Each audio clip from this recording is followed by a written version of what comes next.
Alright, welcome back to the No Save and Quit Speedrunners Guide to Debug Mode.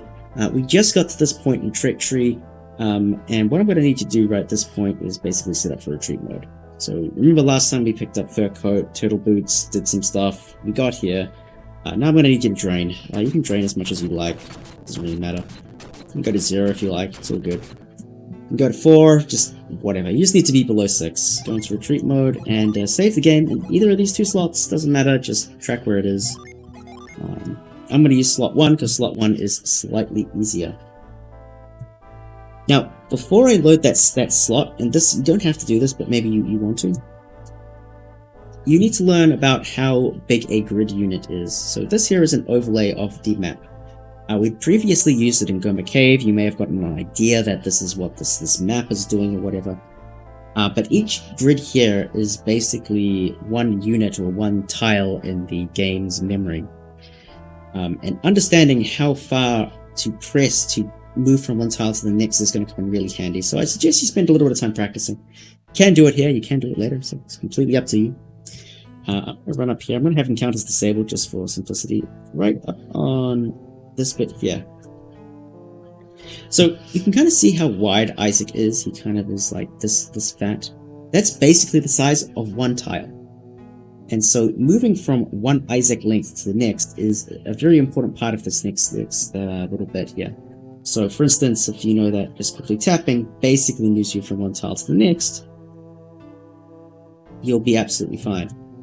Note here, look, again, we've circled this bit here. There's circles around where Isaac is. If I go one space to the left, I should end up over here. Or this bit here should shift left into Isaac. There we go, we shifted left. You know, that kind of movement there is really important. Same thing down and up. It's basically one Isaac width. Really important that you understand that. Pretty important that you kind of get a feel for what that feels like. Be that walking, you can walk there. Or running. It's up to you. But just get a feel for it because that's going to be used quite extensively in Trick to try and like get the movement to work. While we're here, I'm also going to introduce you to another script. This is a Dirati script, which is looks like this, and it looks more interesting when we're out of bounds, so let me just get out of bounds really quick. Sorry about the noise. So this is Dirati script. You can kind of see like this is the general layout of Trick. We may use the script from time to time just to see what we're doing. We can do things like we can zoom out, we can zoom in. So all kinds of stuff. We can also teleport around. It's quite a cool script actually. You can get it from Golden Sun Speedrunning Discord resources file. It's super cool. Do all kinds of cool stuff with it. You can even make stuff with Flash. Anyway, that's Dirati's script. Her script is amazing. We may use it, we may not, I don't know. But again, one tile is one of these squares, right? So again, where did my stuff go? Okay, never mind. I killed the script. Oh no, I just walked way off screen. Yeah, each tile here represents, each grid unit represents one tile. Very important, again, for the movement. Okay, now that we've done screwing around with this stuff, I'm going to switch back to my other script. My other script has some useful functions in it, which will help for this next bit. So, as you may have guessed, once we've done that, once we've gone into retreat mode, and then we reset, hard reset, we load back in, all I'm going to get you to do on loading in is hold upright. You can do up, just hold up, but walls are easy, so we're going to do it this the very easy way. So we're going to hold up left, upright, sorry, then we're going to hold up left. We're going to hold up left for about 15 seconds. Now what I want you to do is I want you to listen very carefully to the background track, and it will basically be counting the seconds for us. So listen very carefully for those bass notes. I'm going to turn the game volume way up and listen.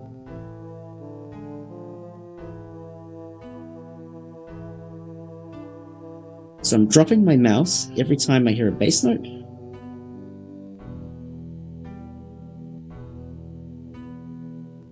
Notice how it's kind of in sync with the timer.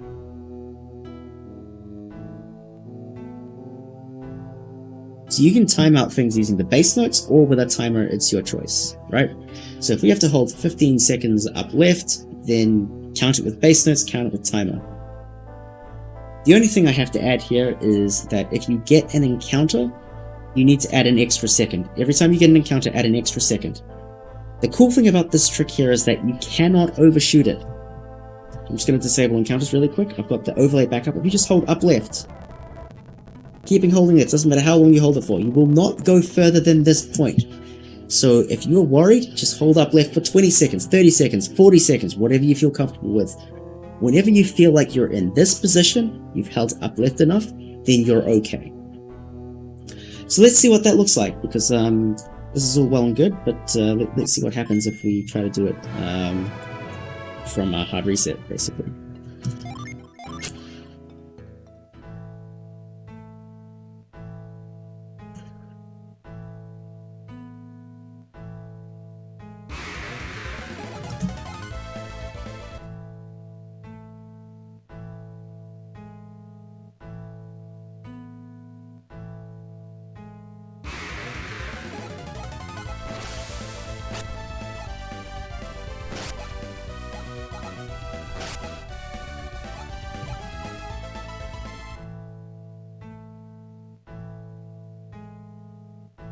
Okay, I think I'm in the position I need to be. And that's basically what it's going to look like. Remember, it doesn't matter if Garrett or Isaac die. Oh, sorry, it doesn't matter if Garrett or Ivan die.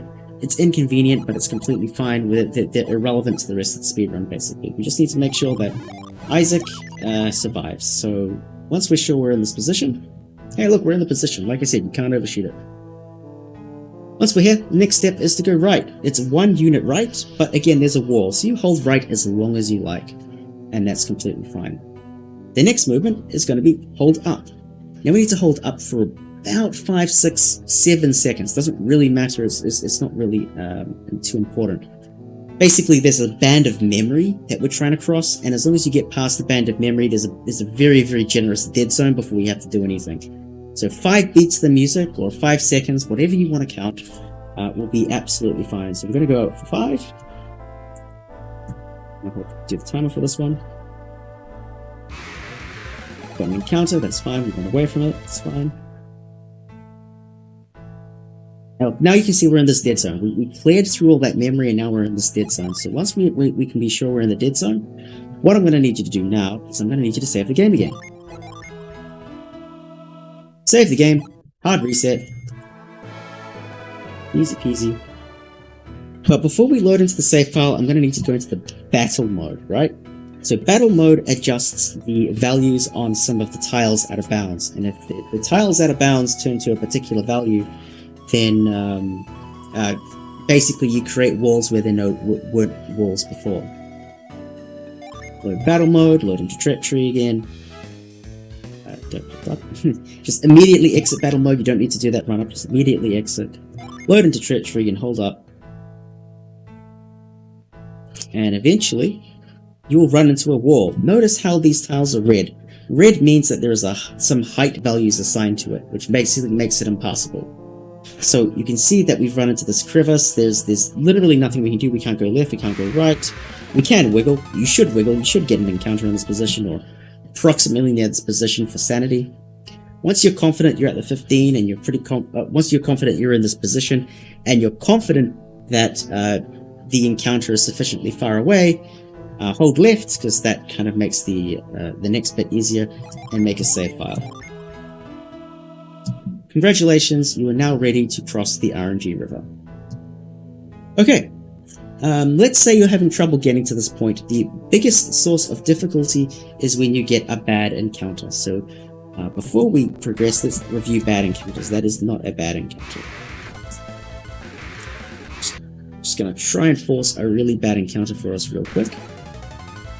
A bad encounter is one which has got lots of small enemies. So right here, this is an encounter with small enemies. These are 1, 2, 3 small enemies. If you get an encounter which has 5 or more small enemies, these rats here are large enemies, they count as 2. Here we go, here's a bad encounter. If you have an encounter like this and the number of enemy slots used ends in 5, then you have a problem and you must hard reset immediately. I would strongly encourage you hard reset after every encounter just because it makes life easier. But if you don't, because you're like me in FX and just go for it, then so be it. So let's count here. You got 1 small enemy, 2 small enemies, 3 small enemies. These guys count as 2, so that's 4, 5. It ends in 5. This is not correct. Well then correct me, FX. long story short, if you get bullshit enemies, just hard reset and you're all fine and don't worry about it. So anytime you see a large, oh sorry, whatever, yeah, just unsure, just hard reset, it doesn't matter. The point is, we're not trying to get a perfect ace, any percent run every single time. What we're trying to do is we're trying to get there consistently. So if you get a large, if you get a large encounter like this with 4 or more enemies, just hard reset, get rid of any potential problems, and continue on your way. Save and hard reset and continue on your way. Of course, when I say hard reset, I'm implying that you should save, and that should get you through this part without any difficulties. But I think this is also a good place to stop here. Like, we've been going for a while. What we've done is we've made a save file right before the RNG river, and we will cross the RNG river next time. Thank you, FX, for correcting me, and yeah, we'll see you in the next one.